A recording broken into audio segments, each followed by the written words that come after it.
श्रीगणेशाय नमः। श्रीविश्वनाथाष्टकम्।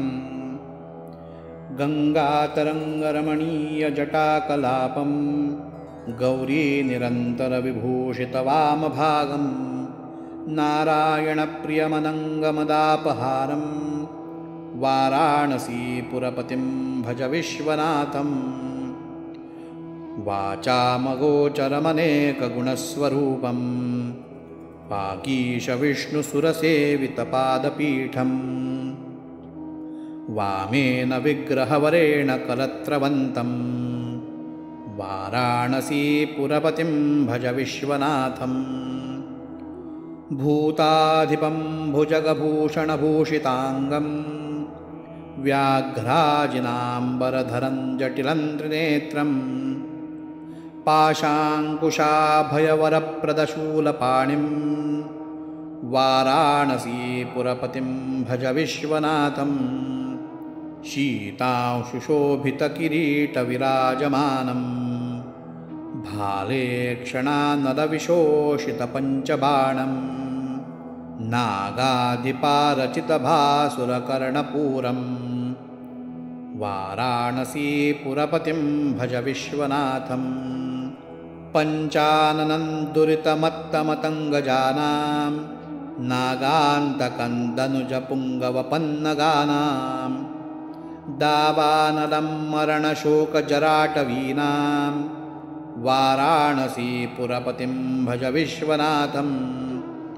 तेजोमयं सगुणनिर्गुणमद्वितीय मानन्दकन्दमपराजितमप्रमेयम् नागात्मकं सकलनिष्कलमात्मरूपं वाराणसीपुरपतिं भज विश्वनाथम्। रागादिदोषरहितं स्वजनानुरागं वैराग्यशान्तिनिलयं गिरिजासहायं माधुर्यधैर्यसुभगं गरलाभिरामं वाराणसीपुरपतिं भज विश्वनाथम्। आशां विहाय परिहृत्य परस्य निन्दां पापे रतिं च सुनिवार्य मनस्समाधौ आदाय हृत्कमलमध्यगतं परेशं वाराणसीपुरपतिं भज विश्वनाथम्।